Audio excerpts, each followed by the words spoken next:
My name is Alan Woods. I'm a Marxist historian and a revolutionary, naturally.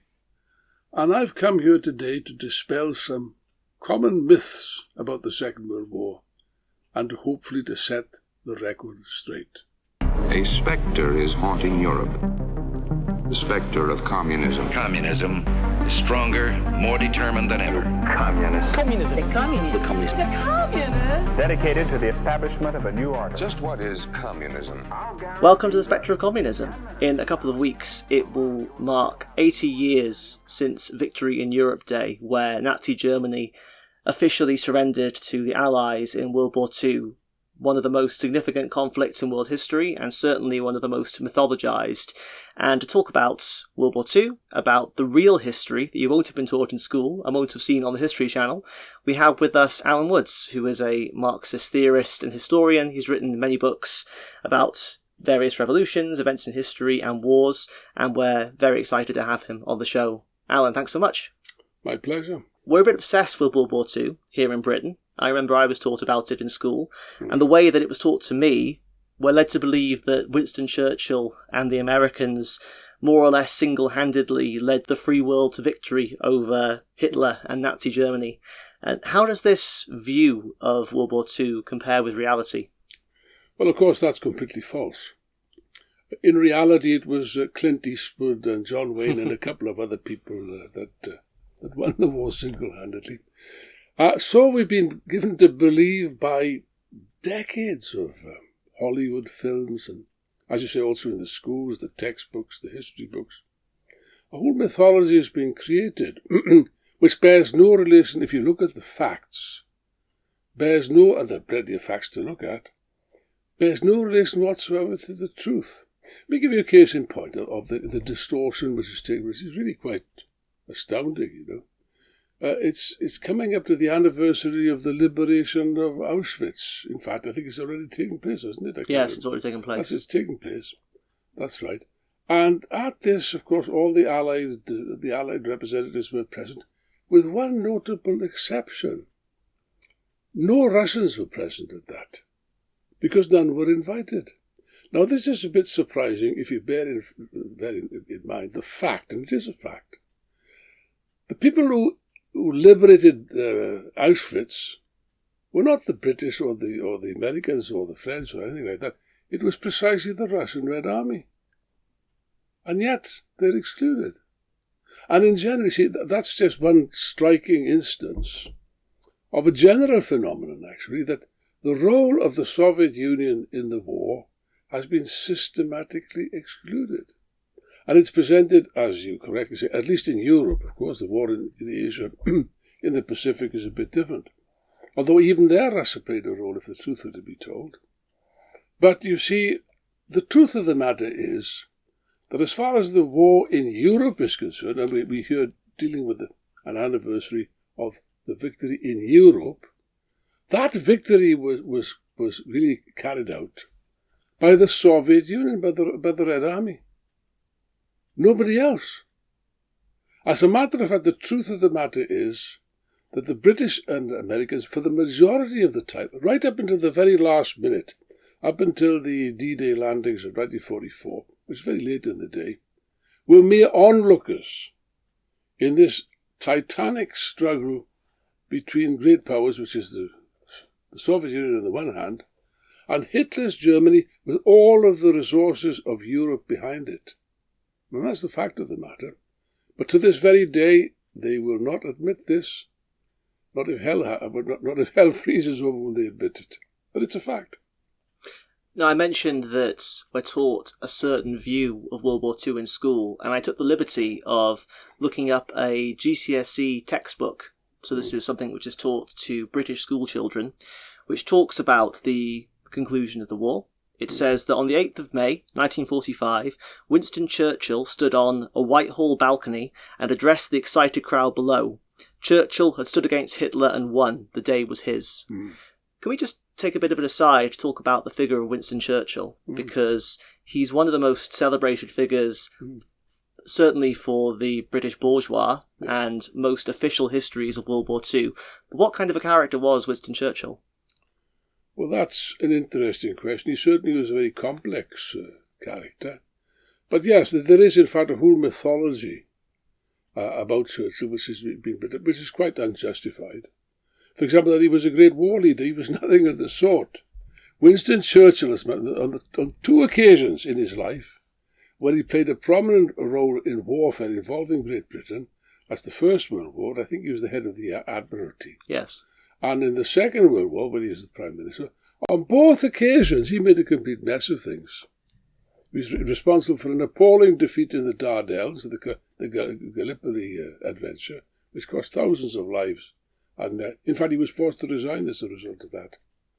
And in the Second World War also, which we can deal with if you wish, but he was responsible for deliberately preventing the opening of a second front in France against Germany to help the Soviet Union, which was fighting with its back to the wall, and instead advocated the invasion of Italy, which was supposed to be the soft underbelly of the Axis powers of Germany and Italy. False, but completely false, by the way. And that again caused very heavy casualties and led almost nowhere, as a matter of fact. So that's wrong. The other myth is that Churchill is a big defender of democracy and an opponent of fascism. Well, not true. Not true at all. As a matter of fact, let's leave Germany to one side. He was definitely suspicious of Germany for reasons which are known. Not so in the case of Italy. In fact, he was full of praise for Mussolini and Mussolini's fascism from the very word go. He regarded Mussolini as protecting Western civilization against Bolshevism, against the evils of Leninism, as he'd put it, and was full of praise for Mussolini right up to the time in the Second World War when, of course, Italy ended up in the same camp as Hitler. So his democratic credentials are more than questionable, shall we put it mildly. By the way, extremely anti-Semitic and racist all his life. You can look, many speeches can demonstrate that fact. Not just that, the whole of the British establishment was rife with Nazi and pro-German sympathisers, up to and including the very top level, the royal family itself, you know. I mean, take the case of the man who became king of England before the war, Edward VIII. There's a whole romantic lot of nonsense talked about this, about his romantic attachment to this American woman and so on and so forth, that he was supposed to have given up the throne for that reason. Not at all. It's not generally realised. To this day, it's not fully. Sometimes they publish programmes about it, but I mean, it was a notorious fact. Edward was a Nazi, was a Nazi sympathiser. It was notorious, it was open, it was notorious. For example, he made a trip to visit Hitler in the late 1900s. He was greeted as a hero. As a matter of fact, he had to resign because his views were becoming too notorious and too dangerous for the establishment. But during the war, they quickly got rid of him. They shuffled him off to the Bahamas, where they thought he could do least damage. Hitler's plan was to make him the King of England in the event of him managing a successful invasion of Britain. This is a fact. And not only that, that is known. I mean, many people know about Edward now. Now it's common knowledge.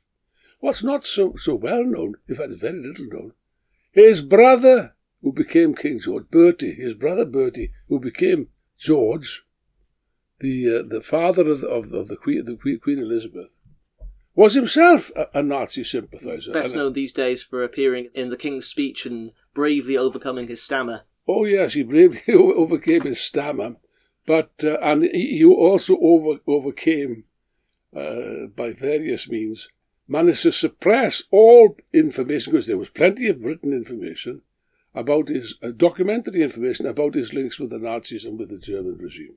Before the war, that was, at least up to and including the beginning of the war. And the same was true of a large section of the British establishment, who were in favour of peace with Hitler. They were much more antagonistic and hostile to the Soviet Union than what they were to Soviet Germany, I would argue, throughout.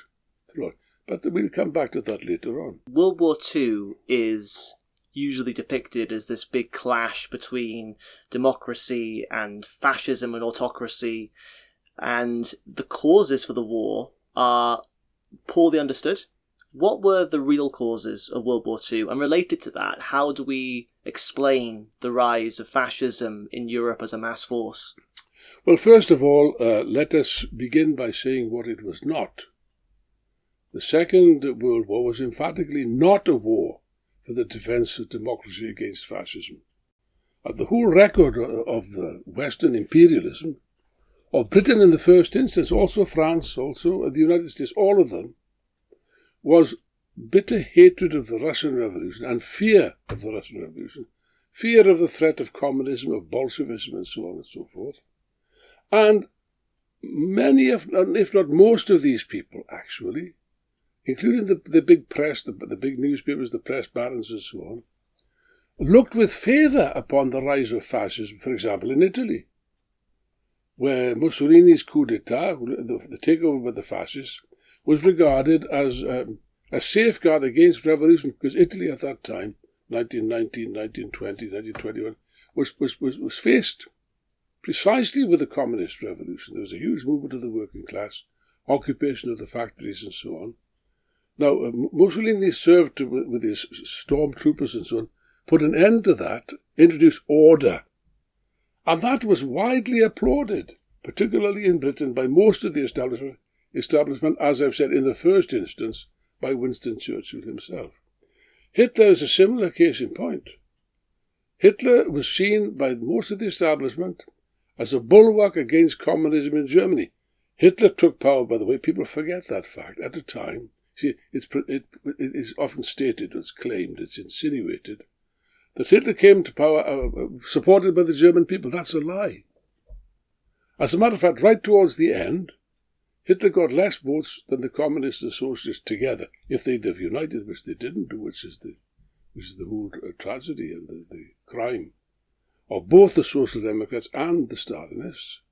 But in any case, there were millions of communist and socialist workers and trade unionists in Germany who opposed Hitler actively, even to the extent of risking their lives in street battles and so on.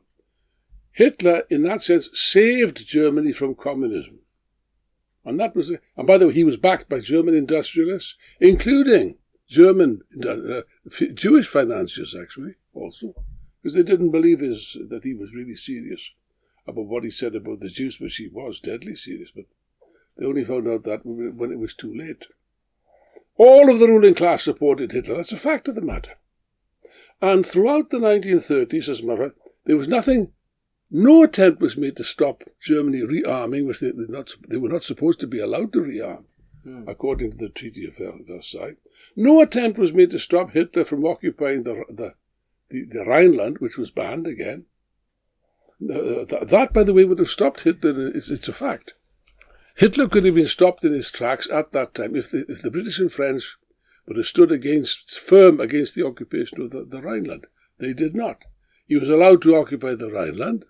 Then he was allowed to occupy Austria, the famous Anschluss, the unification with Austria, and so on and so forth. Finally, he was allowed to take over Czechoslovakia.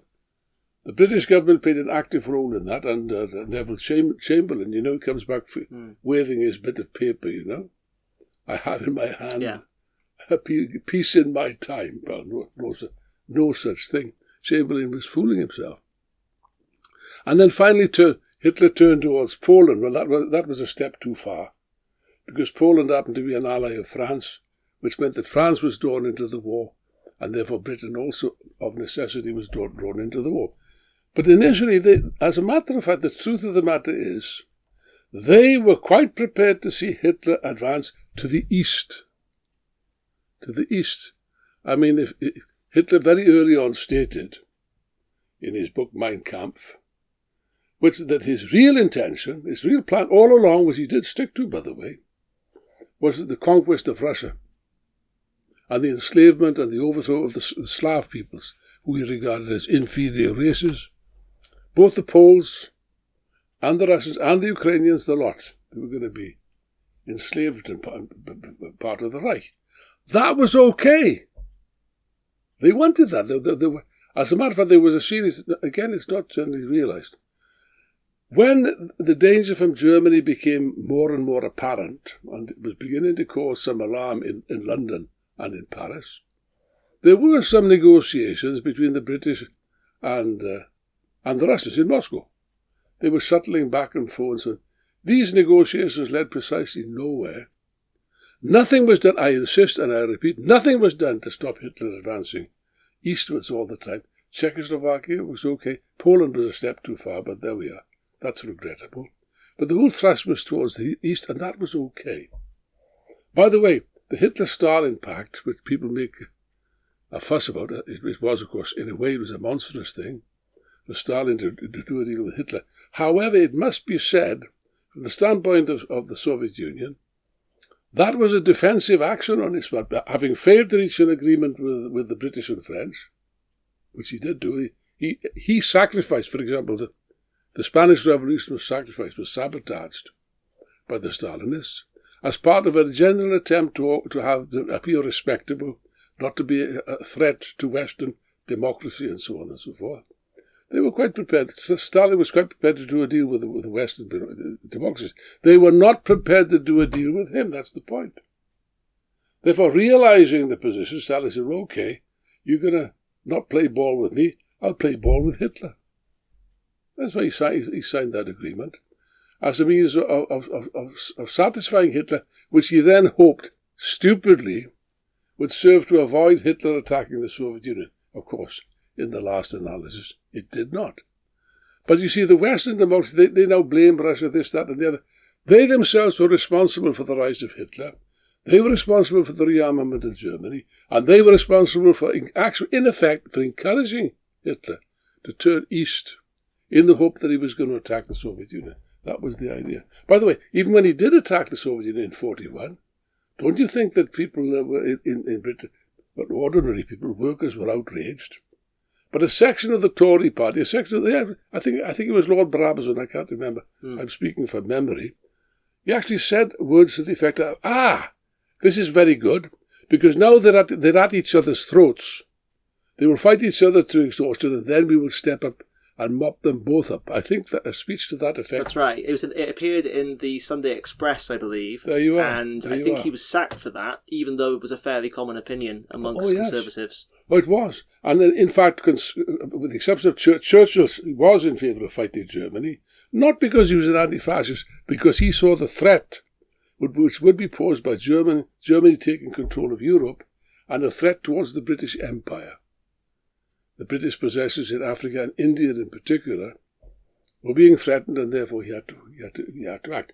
But he was in a way he was in a minority. In the leadership of the Tory party, there were many people, perhaps the majority, I dare say, that even at the beginning of the war, after the beginning of hostilities, were in favour of doing a deal with Hitler, of peace with Hitler. I believe, by the way, that's probably the reason why Hitler in 1940 did not exterminate the British troops in Normandy. When they were helpless on the beaches, he could have massacred all of them. He didn't. He allowed them, in effect, to retreat to Britain, because he still hoped to do a deal. He couldn't get a deal from Churchill, and therefore after that he started to bomb hell out of Britain. That's a separate question. But that was the idea. Many parts, but probably a decisive section of the establishment, right to the very end, was in favour of doing a deal with Hitler.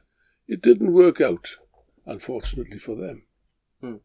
Aside from the role of the imperialists in allowing Hitler to run roughshod over Europe, as long as he was pointed towards the east, you mentioned the Treaty of Versailles and the predatory nature of that treaty and the economic ruin that exacted against Germany. That was also a factor in the rise of fascism, no?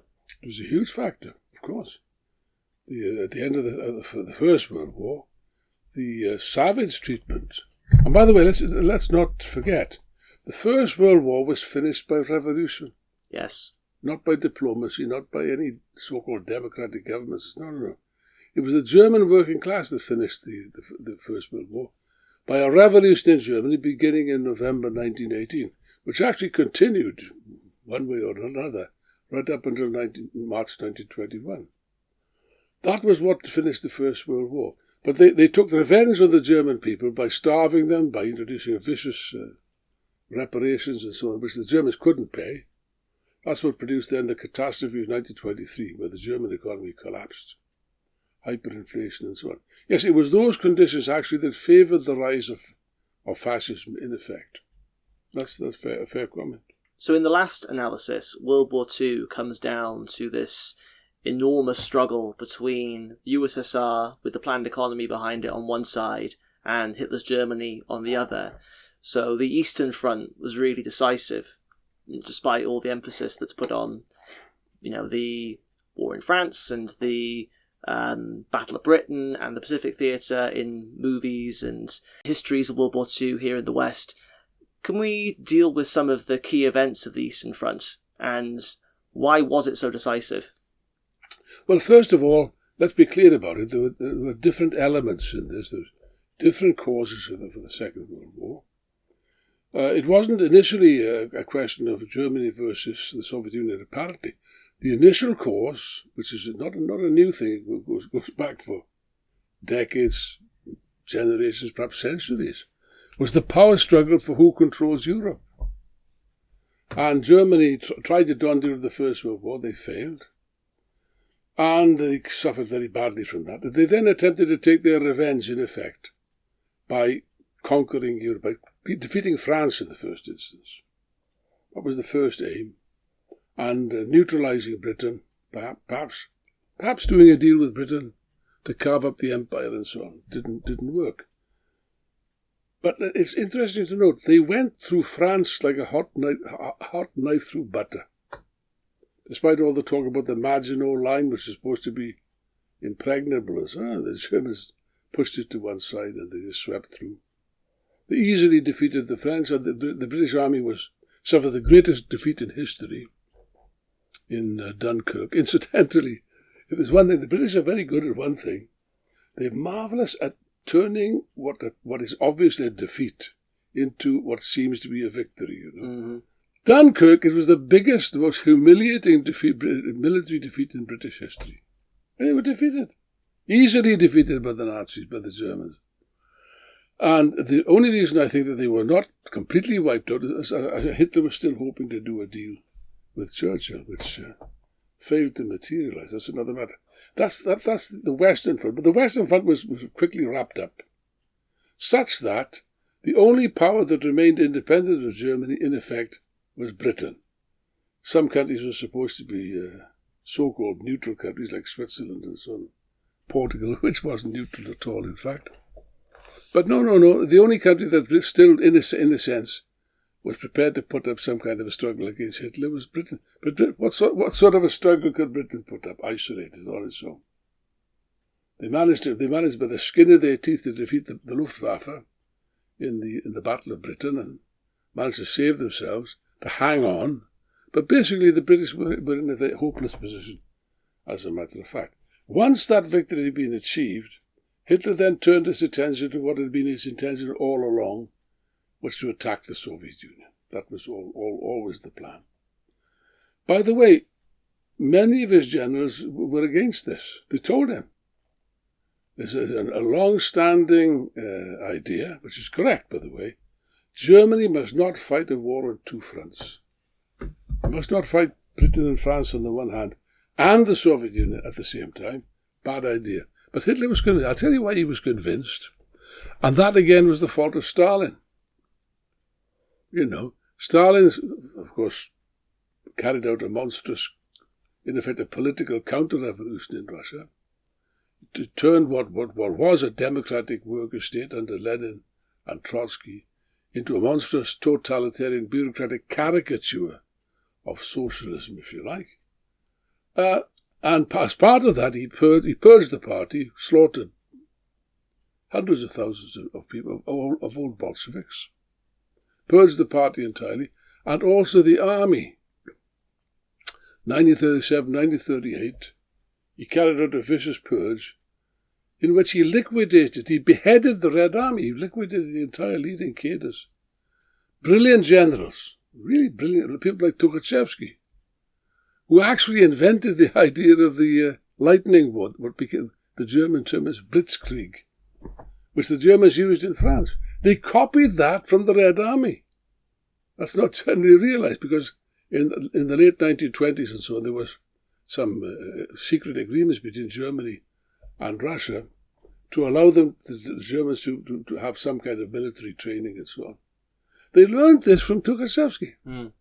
Tukhachevsky invented the idea that the Second World War would not be like the First World War, a static war of trenches, but would be a mobile war conducted with planes and tanks. Yes. Which was correct. Stalin murdered Tukhachevsky and all the other brilliant leaders of the Red Army and replaced them with idiots. People like Voroshilov, and who's the other guy, the cavalry man, that thought that the Second World War was going to be fought with cavalry. This is just insane. When Hitler saw this, he said to his generals, and what I was quoting from him, he said, no, you're wrong, when they objected. He said, the Soviet Union is hopeless.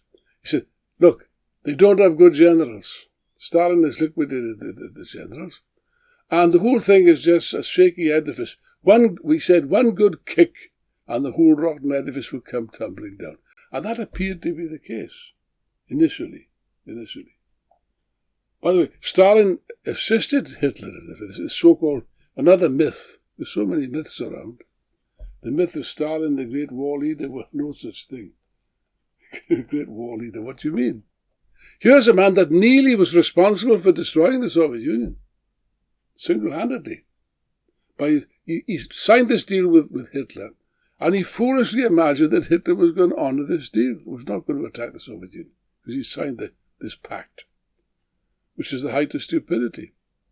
And when Hitler finally ordered the attack in 1941, a surprise attack, it wasn't a surprise attack, because at that time the Soviet Union had very, very efficient spies on the highest possible level of the German army and the Japanese army. Yeah, the Red Orchestra gave Stalin the date for Barbarossa. Yeah, Leopold Trepper. They forewarned Stalin that the attack was going to take place. And so there was another man in Japan, I've forgotten his name now, but there was another. We'll find him and we'll put a picture of him and his name for the video. That's right. But in any case, Stalin was informed. He should have known. He didn't believe it. He ordered these reports to be put in a drawer and forgotten about. He said, put them in the archives, he said. They're worthless. It's a provocation. Even when Hitler's troops started to move across the frontier in 1941, summer of 1941, Operation Barbarossa began, Stalin issued the order not to resist. By the way, the Red Army at that time outnumbered the German army in men and in firepower. They could have easily put up a serious resistance. They might have stopped Hitler in his tracks, even in 1941. But they were ordered by Stalin personally, do not resist. The entire Air Force was destroyed as well. That's right. The Germans destroyed the Soviet Air Force. The planes were destroyed, didn't even take off because they'd received orders. They were destroyed on the ground. Millions of Soviet Red Army men were surrounded and captured without a fight. It's a scandal. It's absolutely catastrophic. And most of these poor devils were sent to death camps. They were not treated the same as Allied prisoners of war. They were sent to camps where they were starved to death. Unless they were prepared to join the Nazis and fight against Russia, which very, very few of them did. Stalin himself, by the way, was in a blue funk, was in a panic, disappeared. There was nowhere to be seen. He was completely in a state of nervous collapse. Telling everybody, oh no, all of Lenin's achievements we've destroyed. That changed. The German army actually advanced very quickly, without hardly any resistance. It was going along and destroying everything. Before the war, Trotsky had warned that the chief danger for the Soviet Union was not so much the armies of Hitler, but the cheap commodities that would come in the baggage train of an imperialist army. And that was quite a correct idea. There's just one difference, you see. If there would have been an American army, by the way, that would have been a serious problem, because they would have come precisely with those commodities and so on, which would have helped them to win over the population. The peasants in particular would suffer from forced collectivization, and many of them were very seriously disaffected, especially in the Ukraine. But of course, when Hitler's armies went in, they didn't bring cheap commodities in their baggage train, but gas chambers and execution squads.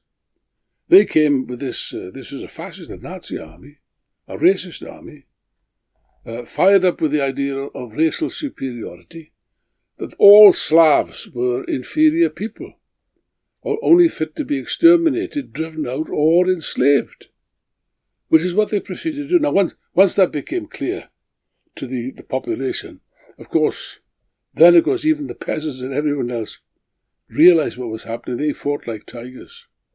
Of course, the working class, that was different. The workers, of course, would be loyal. Most of the workers would be loyal to the gains of the October Revolution. They were prepared to fight to defend the October Revolution against foreign invaders. The peasants, however, that was in doubt, except now it's changed. And from that moment on, the whole of the Soviet, practically the whole of the Soviet people, there were some small numbers of traitors, but not many. The big majority rallied to the defense of the Soviet Union and fought like tigers. And that was a big reason for why Hitler was defeated. It wasn't the only reason, but we can come to that in a moment. The two reasons was, on the one hand, the determination and the heroism, the real tremendous heroism, of ordinary working people in the Soviet Union. The second reason, of course, which the West is never prepared to admit, but it's a fact, was the colossal superiority of a nationalized planned economy. That was decisive. Well, can we go into some more detail about that? Because you'd think that with Stalin having decapitated the leading brass of the Red Army, the head start that Hitler had in penetrating into Soviet territory, and the lack of support that the USSR had from its supposed allies in the West, you'd think the cause would be hopeless. But how and why did the planned economy, the power of the planned economy, begin to turn the tide? Well, that's a good point. You see, it seemed to be hopeless. Everybody thought it was going to be hopeless. Hitler certainly thought that. He had big illusions. As a matter of fact, his soldiers finally, when finally they were stuck there in the winter, time was passing, they only had summer uniforms. They thought they would. They thought they'd be in Moscow in a couple of days, probably. Bad mistake. Same mistake that Napoleon made. It's a very bad mistake. Those who want to march on Moscow had better think twice about it.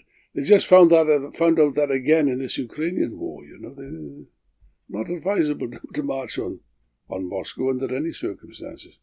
But in any case, you see the advantage of a planned economy in one very simple fact.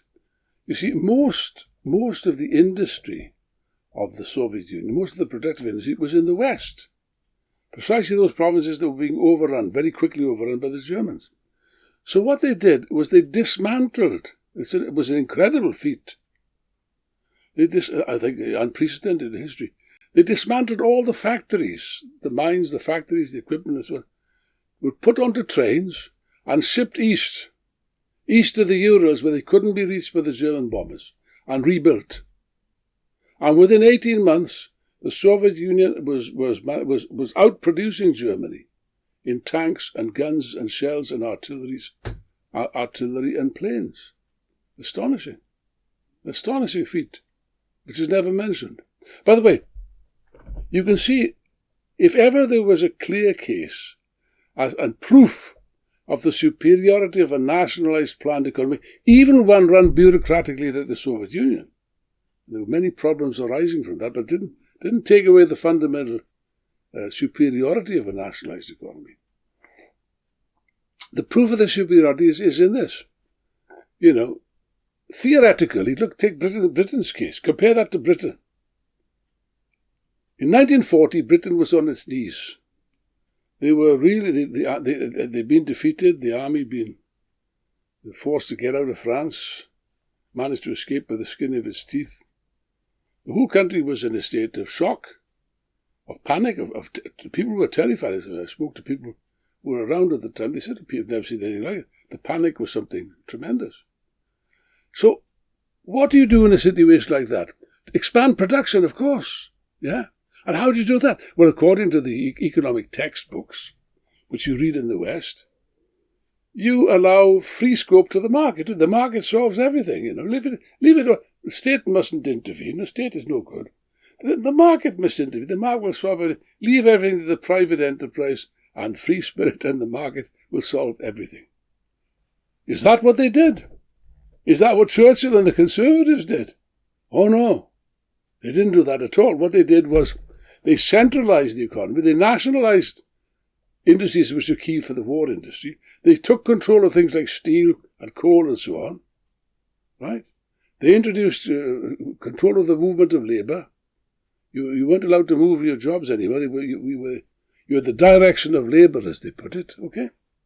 In other words, they introduced elements of planning and centralisation which you're not supposed to do. Well, how does that fit in with the theory of the free market? And what that proves was just one thing. It proves beyond a shadow of a doubt. Why did they do that? Because it works better. Because a planned nationalised economy, it wasn't really partially nationalised, but in effect it was under the control of the government. A planned economy works better than the anarchy of private production. Full stop. I rest my case. Otherwise, you can't explain the conduct. But of course, under capitalism, you never get a fully planned economy. Elements of planning were present. In the Soviet Union, you had a completely planned economy, and by God, it showed quickly. It's a classic case. It's an absolute 100% solid proof of the superiority of a nationalised planned economy over the anarchy of capitalist production. As I say, within 18 months, they'd reconstructed the industries in the East, and they were rapidly outproducing Germany. And that proved to be decisive. By 1942, the German advance had been stopped. The German army was beginning to suffer defeats, loss of life, and so on and so forth. And by 1943, the tide had definitely turned. You have the experience of Stalingrad, for example, which is frequently quoted. I repeat, and let's be clear about this, this was a single combat between two titanic forces. On the one hand, mighty Stalinist Russia, if you like, the nationalised economy of Russia. On the other hand, Nazi Germany with all of the power of Europe behind it. Think about it. The vast resources of Europe, the economic resources of Europe. Hitler smashed the French in double quick in a few weeks. Yeah, the might of the French army was just smashed. In the Soviet Union, initially it advanced only because of the stupidity and blunders of Stalin, and crimes of Stalin, I might add. But once the regime had recovered, the people had recovered, and the fighting back, then the tide rapidly became to turn against Germany. In Stalingrad, finally the German army suffered a catastrophic defeat. I'm speaking from memory, I believe it's true to say. There was a terrible, bloody battle. Fighting over the ruins of the city was reduced to rubble. Deadliest in history, I believe. Absolutely. It was an appalling slaughter. I think the Soviet sources, I believe, they claim that the Red Army suffered over 1 million men, 1,100,000 men approximately, soldiers, were killed, apart from tens of thousands of civilians that died in the course of this battle. But the German army, I think it was the Sixth Army, wasn't it? Von Paulus, I think his name was. They suffered, I think, 800,000 losses, casualties, dead and wounded and missing. And I think at the end they surrendered, which was unprecedented. Of course, you see here the stupidity of Hitler, the mania of Hitler. He He should have allowed them to retreat. He should have allowed Van Paulus to retreat. Van Paulus said, look, I'm in a hopeless position. He said, no, stay and fight. He did, to the bitter end. But finally, he had to surrender. He had no alternative. Position was hopeless. He surrendered the first time in history. That the German, and Hitler actually made him a field marshal deliberately to stop him from surrendering, because whoever heard of a German field marshal surrendering? He surrendered.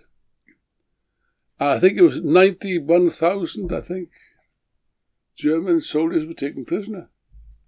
I think most of them didn't survive the experience. They were sent to Siberia. Most of them were never seen again. But in any case, that was a shattering blow. I mean, that was a turning point. However, it wasn't really the decisive battle that some people think. Stalingrad wasn't the decisive. It was a very important. By the way, it was an important turning point. Incidentally, no less than Winston Churchill, who really hated the Soviet Union, and hated communism and so on and so forth. Even he was reluctantly forced to say, I quote, in Stalingrad, the Red Army tore the guts out of the Wehrmacht, out of the German army. And that was true. It's a shattering loss. Which really, from a morale point of view, was a terrible blow to German morale. That then opened the way to a massive Soviet advance. The real decisive battle was the Battle of Kursk, which occurred shortly after Stalingrad. This is the biggest tank battle in history. And there you see the colossal amount of tanks which the Soviet army was able to deploy. The Germans suffered a shattering loss from which they never recovered. And from that moment onwards, there was an irresistible advance of the Red Army through Eastern Europe. And it's only at this point that the Western Allies begin to get panicky when they realized if they didn't do something quickly, if they didn't intervene quickly, they'd meet the Red Army not in Berlin, but on the English Channel. And that's a fact. There was nothing to stop the Red Army was sweeping across. Of course, let's be clear, they were sweeping across with a terrible battle. The Germans fought like tigers. Partly because, you see, the old Red Army under Lenin and Trotsky would have waged a revolutionary war against Germany. They would have combined military struggle with appeals to the German soldiers, kill the SS people and the Nazis, not against you, but against the Nazis. Come over to us and so on. They didn't do that. And therefore, as far as the Germans were concerned, they were going to fight to the end. So there was ferocious resistance, and the Russians took many losses. But they fought like tigers. It was a heroic thing, really. Right through Eastern Europe, right through Poland, through Eastern Europe, taking heavy losses, but now they're advancing all the time. And until they reached the outskirts of Berlin eventually. Now, prior to this, there had been negotiations taking place between the Allies. By the way, the Americans entered the war in 1941. After Pearl Harbor, that's another story again. I won't go into it, but I am convinced, I have reason to believe, that the whole thing was a provocation, a deliberate provocation of Roosevelt, who wanted the Japanese to attack Pearl Harbor to give him an excuse to bring America into the war against Japan and Germany, which he succeeded in doing. But after 1941, the United States declares war on Hitler, not just on Japan, comes into the war. That's again an important development. But Roosevelt, who didn't have the same attitude as Churchill towards the Russians, you see, the war, you've got to analyse the war aims here. The war aims of Germany are quite clear. It was, first of all, the conquest of the whole of Europe, the conquest of Russia, the domination of the whole world, as a matter of fact. Heute gehört uns Deutschland und ganze die ganze Welt. Today, Germany belongs to us, tomorrow the whole world. Separate question. Didn't work out, actually. However, Britain's war aims was fundamentally to defend the empire. By the way, we're talking here about millions of colonial slaves, so don't talk to me about democracy. Millions of colonial enslaved people in Africa, India, and so on. That was his main concern. That dictated his policy to a large extent. That's why most of the battles were fought in North Africa, to stop the Germans and Italians from taking control of Egypt, the Suez Canal, which leads to India, of course. That was the reason for that. And all the time Stalin was saying, the Soviet Union was fighting a desperate struggle all this time, taking terrible losses. Stalin was demanding, open the second front. In France, that is. Roosevelt was in favour of that. Roosevelt had no interest in protecting the British Empire. On the contrary, it was in the interest of American imperialism after the war to destroy the British Empire because the Americans wanted to take over, which they did. Yeah, new kids on the block. Which they did in the end, that's right. But in any case, Roosevelt had no problem. He had quite friendly relations with Stalin. They saw eye to eye. Churchill did not. Churchill didn't, under no circumstances. Therefore, as a diversion, he proposed opening a second front in Italy. They already had the forces in North Africa, as I've stated. They could go into Sicily and into Italy, which he argued, falsely, was the soft belly of the axis of the German and Italian forces. That was deliberately meant to stop the Allies coming to the assistance of Russia. The Battle of Stalingrad was raging at this time, and Stalin was asking for assistance. He never got any. Churchill insisted on it, demanded, and eventually Roosevelt gave way. That was a disaster. The Italian campaign was a disaster. Incidentally, when Mussolini was finally overthrown, in 1944, by a coup d'etat, by the way, led by another fascist, Marshal Badoglio, there was a revolution in Italy. There was a huge upheaval because the Communist Party was very strong. The Communist Party was leading the resistance in most countries, actually. And certainly in Italy, that was the case. They had control of the northern cities, general strikes, and the workers came out of the streets. What was the reaction of the RAF?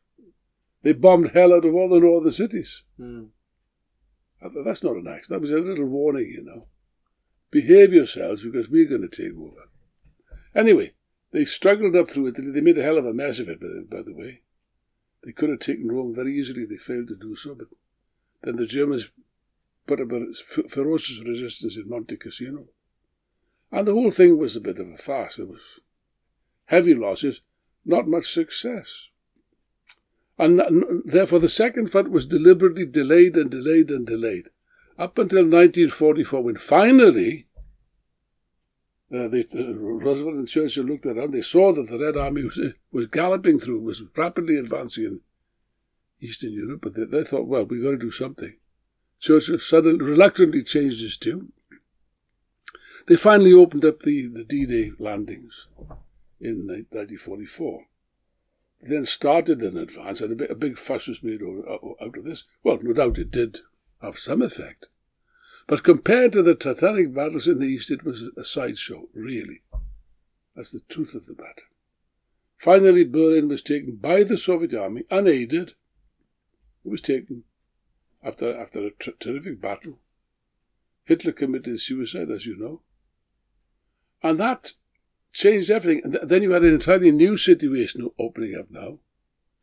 That the Red Army now occupied the greater part of Eastern Europe, almost all the Balkans with the exception of Greece, and so on. This again opened up a new situation. That's somewhat of a different discussion. But all of this, of course, really speaking, the victory was down to the Soviet Union. The Americans, the British played a secondary role. That's the truth of the matter. We've often said that war tends to provoke revolutionary currents. What did the threat of revolution, what sort of effect did that have on the considerations of the imperialists? Well, they were terrified, obviously. Especially because now, you see, first there's two problems.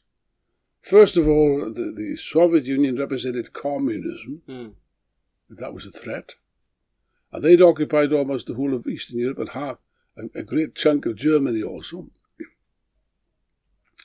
And on the other hand, that of course gave the Soviet Union tremendous prestige.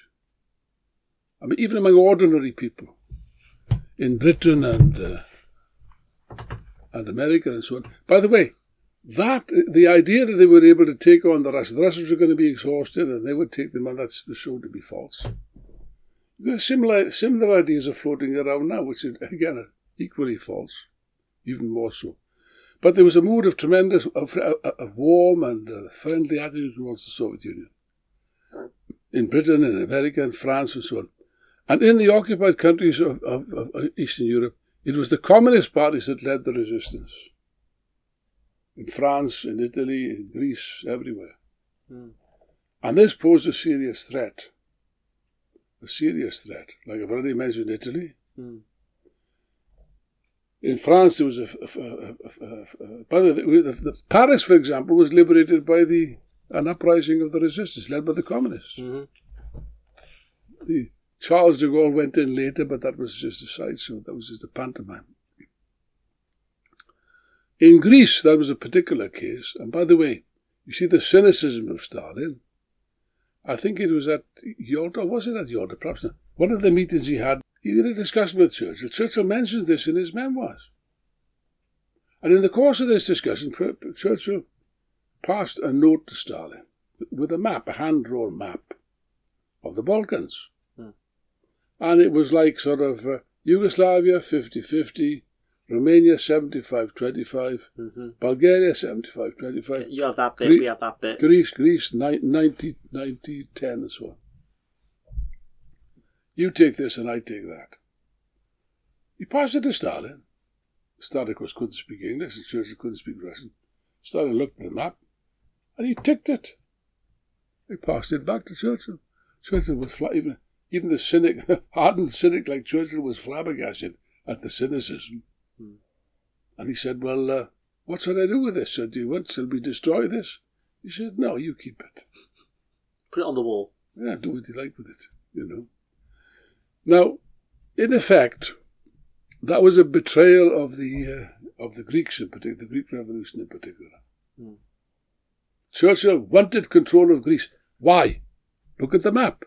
Greece, Cyprus, Egypt, Cairo, Suez Canal, India. Also Malta and Gibraltar at the other end of the Mediterranean. That was Churchill's interest. His obsession all the time was the empire. That was the reason. He needed Greece. Therefore, they sent the British army into Greece. My uncle actually was in the paratroops at the time. He went to Greece at the time, to Athens.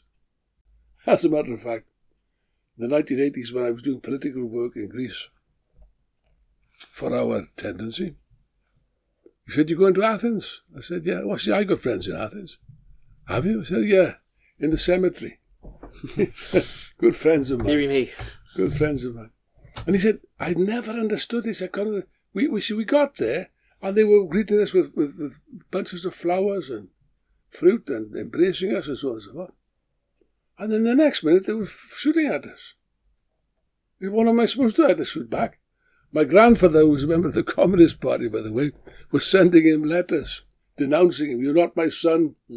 You're killing Greek patriots." And so on. What am I supposed to do? They're shooting at us. But he never understood. The reason was, of course, they did welcome the British troops as allies and so on and so forth. But then there was the fascists, the royalists, instigated by Churchill, who staged a provocation, right, shooting at the British troops in order to stoke up a bloody civil war, which they did. In the end, of course, the communists were defeated, and Greece remained under a very reactionary government. But that's a separate question. That brings us on to another story. There was a revolutionary wave in Europe, even in Britain, by the way. I mean, if you think about it, it's astonishing. This myth of Churchill, the Great Wall. You'd have thought that Churchill would have had there was an election in Britain after the war, 1945. You would have thought that Churchill would have had a massive majority. He did not. The British soldiers came home after the experience of the war with a determination: we are not going back to what we had before. We don't trust the Tories, we don't trust Churchill, we don't trust the ruling class. Out. And bring the Labour Party in. They thought that the Labour Party was going to bring socialism. There's quite a funny story that I've read that I find quite satisfying. Churchill's wife said to him when he lost the election, well, perhaps this is a blessing in disguise. And Churchill apparently said, well, it's particularly well disguised. Well, that's a good one. No, Churchill was terrified of the ruling class. As a matter of fact, the first year of the Labour government, he waged a noisy campaign in favour of immediate demobilisation, demobilise the army, because they came back with guns, by the way. Yeah. This was dangerous. And military experienced and armed working class. That's right. Yeah, he spent the first 12 months campaigning for immediate demobilisation. Once that was carried out, he then carried out another campaign accusing the Labour government of leaving Britain defenceless. But there we are, that's another matter. In any case, that's a separate question. The main thing is that there was a tremendous revolutionary upheaval. Unfortunately, the leaders of the movement, whether it's the Labour leaders in Britain or the socialist and communist leaders in Europe, frankly were not interested in socialist revolution and played a big role in paralysing the movement and putting it along safe channels, establishing safe bourgeois democratic regimes. It was, if you like, counter-revolution in a democratic form. That's what it was. And that conditioned the whole of the next period. But that's a separate discussion, really. So we talked about the actions of the main players, if you like. We talked about the events of the war and the reasons for the way that it ended. And we've alluded to what happened afterwards. I agree that's a separate episode. Maybe we'll bring you back to deal with the post-war world order. Mm-hmm. But can I talk about what the people in our tradition, the genuine Marxists, the Trotskyists, what they were doing? What was their position? And what were the activities of the predecessor organisation to the Revolutionary Communist International?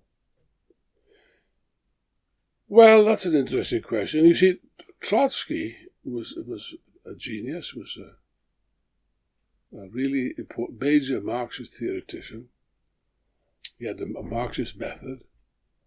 And when he looked at you could see that the war was inevitable. He constantly predicted that the war was inevitable, explained the reason for it.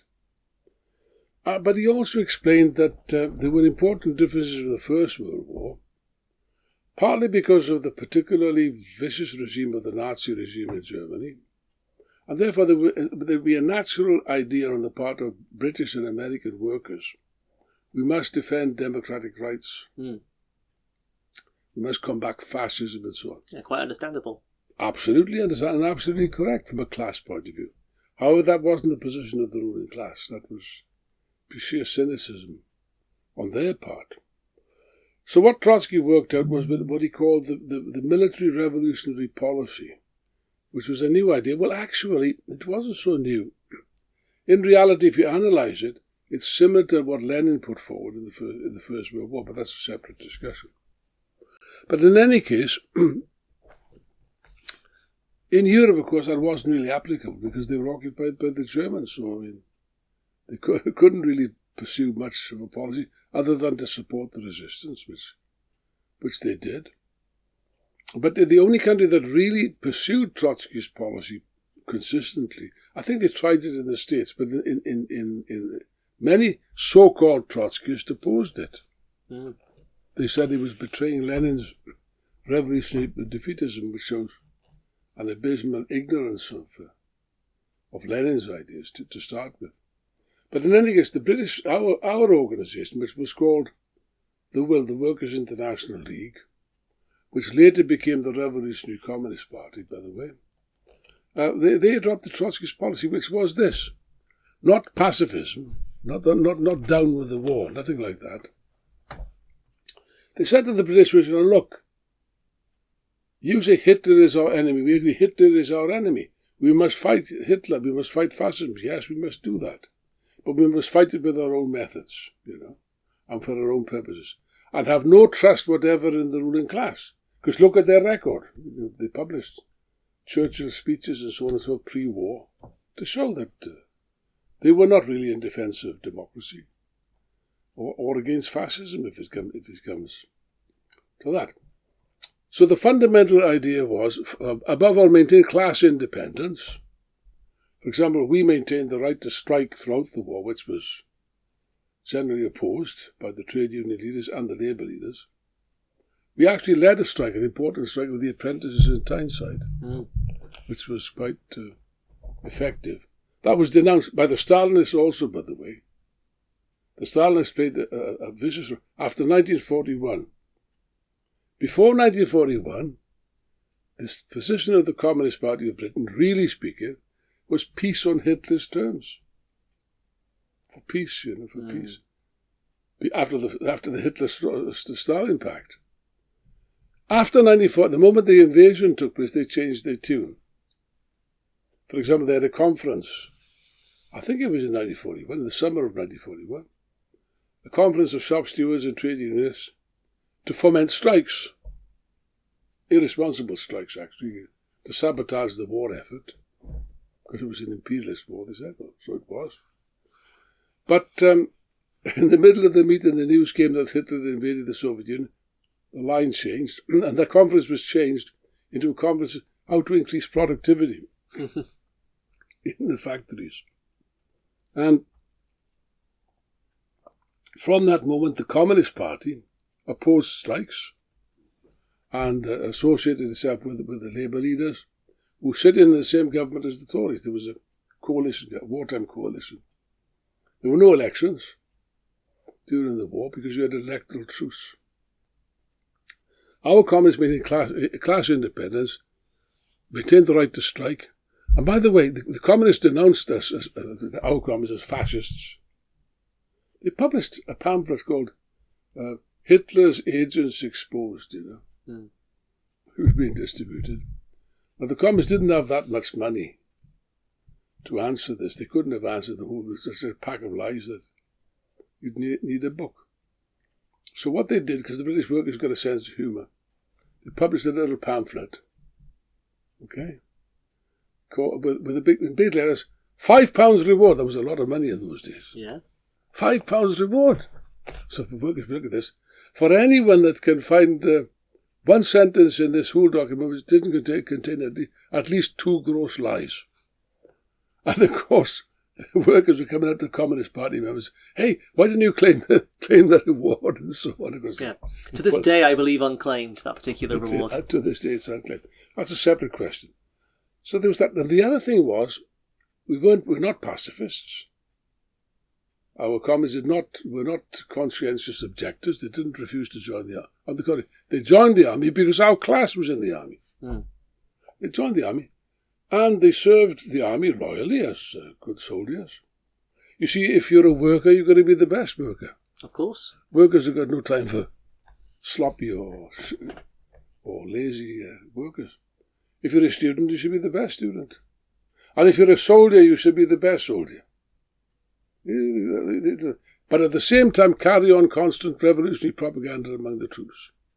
Don't trust the government, don't trust Churchill, and so on and so forth. Didn't we have a chap who was an airman? He was kicked out for his political activities and spent the entire rest of the war campaigning to be let back into the army. Yes, well, the name of the chap we were talking about is Frank Ward. He joined the Air Force, it's true, and conducted revolutionary propaganda and so on. They tried to catch him out always, but they failed.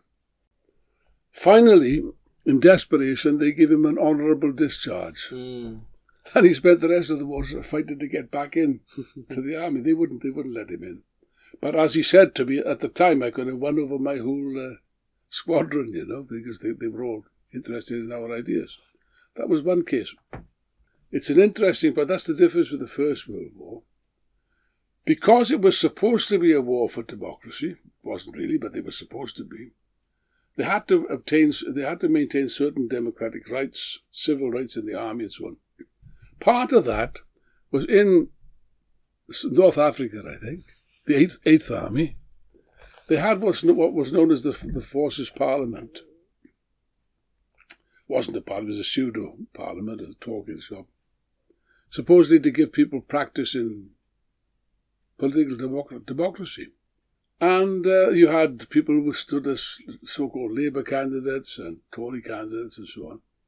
And one of our comrades, I don't know his name, a member of our organisation, stood And he was actually, he stood as a member of the Fourth International, as a Trotskyist. And he was actually elected as the Speaker, the Chairman of the Forces Parliament. That's give you a case in point that the troops voted for him. They knew what he was and so on. So our ideas were having an effect.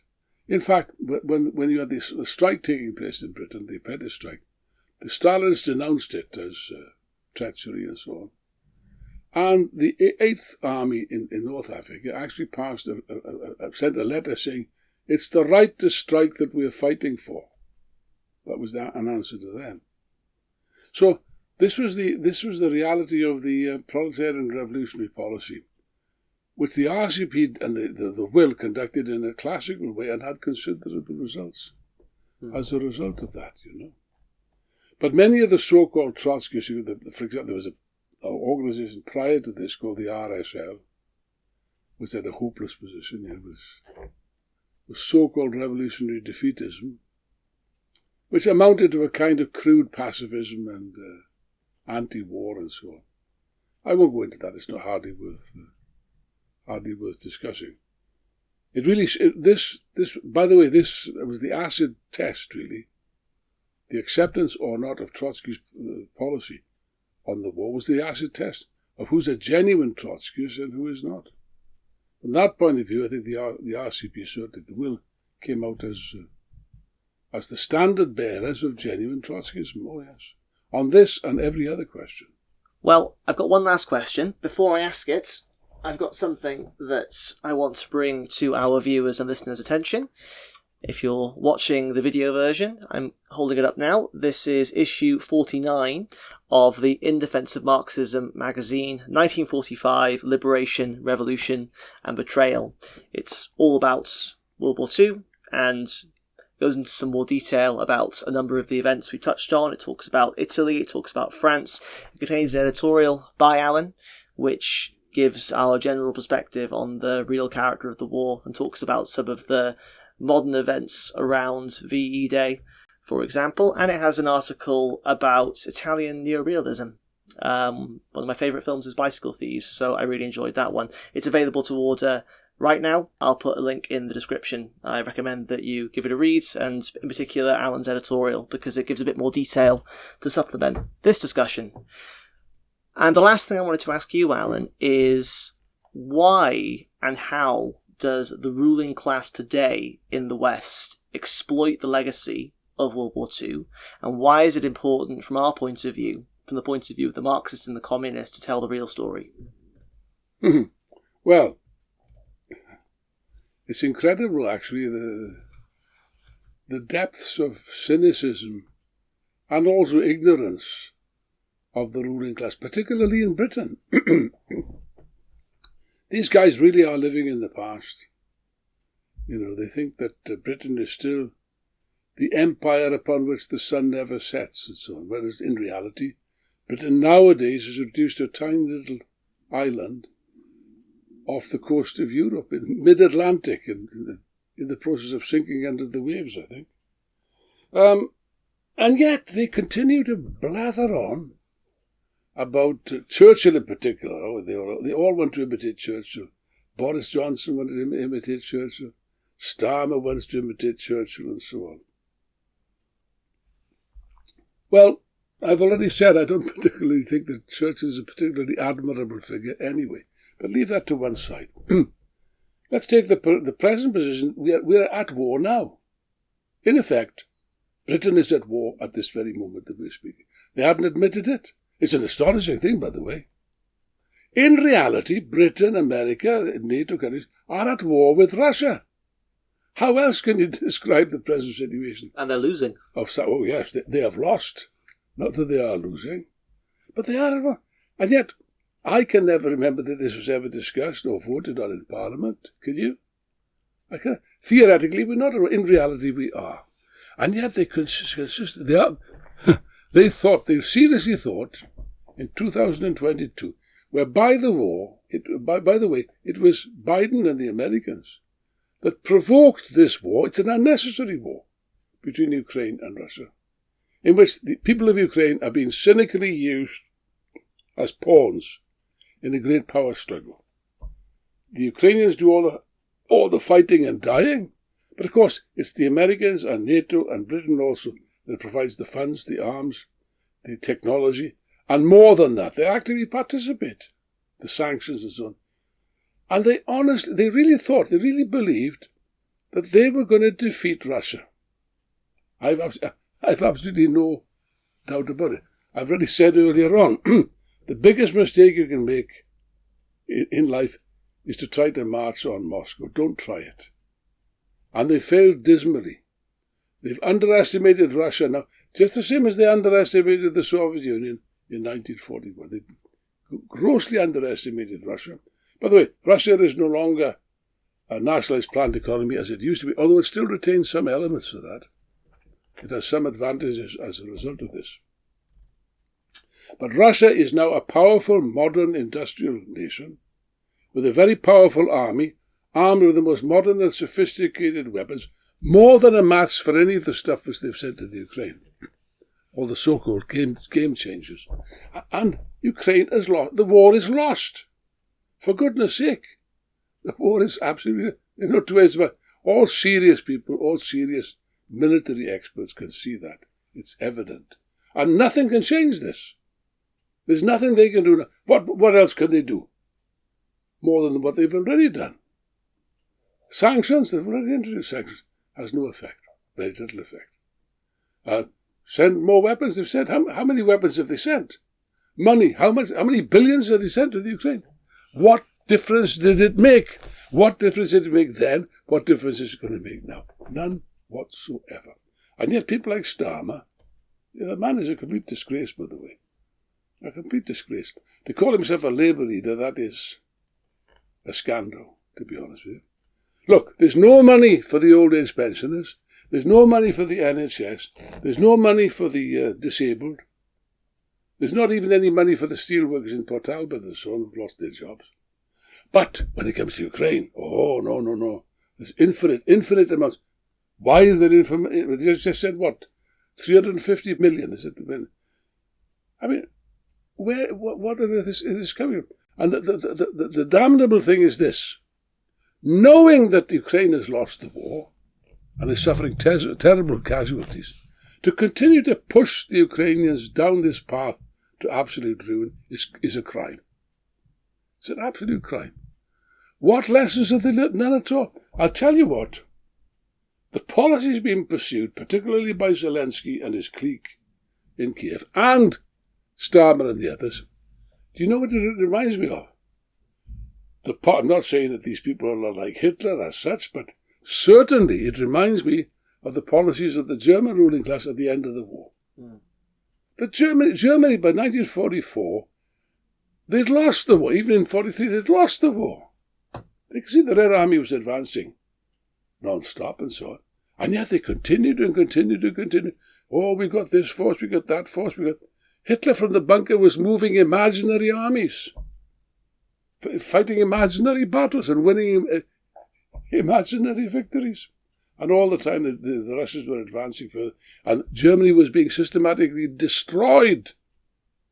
Ukraine is facing the same destiny now, but it's receiving the same criminal advice, not just by Zelensky. I think he's got a screw loose, several screws as a matter of fact, to believe that he can continue this slaughter to no purpose, advised by idiots like Starmer and Macron in France to do this. That's a crime against the Ukrainian people. It's a crime. And of course, behind it is this, you're right, it is the idea, we're great, we're big, we're powerful, we'll defeat them, we're going to send a peacekeeping force. No, they've changed it now. A moderating force, I don't know what. A reassuring force, I don't know what they call it. Call it what you like. Absolute nonsense. Even the Daily Telegraph ridicules that. British Army officers ridicule that.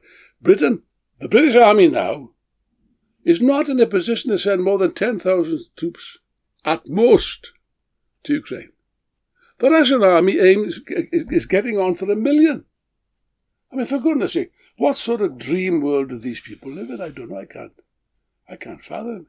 What difference does it make? And the Russians have told them, by the way, you do that, you send these troops to Ukraine, and we will target them and we will destroy them. Simple as that. They come back in body bags. In what way does that benefit the people of Ukraine? In what way does that benefit the people of Britain, I ask myself. And it boils down to this lunacy. I can't find any other word for it. Lunacy of men that are living in the past, not even in the past, they're living in a dream world. They're living on another planet, not this planet, not the planet Earth. They're living in dreams out of their heads of greatness and military this and the military. And now, sooner or later, these dreams will collide with reality. And I tell you what, quite a few people now that are boasting and bragging about peacekeeping forces and all the rest of it, they're going to wake up with a hell of a hangover, a hell of a bad head, very soon. I'll give them to the end of the year at most, And this is where we're led, once you allow people to have their minds obsessed with what? With historical mythology. That's all it is. It's not genuine history at all. It's a history of myths invented by a stupid ruling class, which frankly has lost all reason to exist anymore on the face of this earth. All right, Alan, that was fantastic. Thank you so much. I think that was a wonderful antidote to all the rubbish that I've been fed for my entire conscious life about the role of British imperialism and about the nature of World War II in general. One more time, I'd like to plug the In Defense of Marxism magazine. Again, there's a link in the description where you can buy your copy. But I'd also like to plug the writings of Ted Grant, who is the founding theoretician of our organisation. He wrote extensively during the Second World War. He was a leading member of the WWII and the RCP, and reading particularly the second volume of his collective writings was really valuable for preparing this episode. So I'll put a link to where you can pick up a copy of his writings on the war in the description as well. Alan, thank you so much for coming on the show. Well, my pleasure again. And we'll see the rest of you for a new episode of the Spectre of Communism podcast next week. Goodbye. A spectre is haunting Europe. The spectre of communism. Communism is stronger, more determined than ever. Communist. Communism. The communism. The communism. The communists. Dedicated to the establishment of a new order. Just what is communism? I'll guarantee that 10 minutes from now, a lot of you are going to have a new understanding of communism.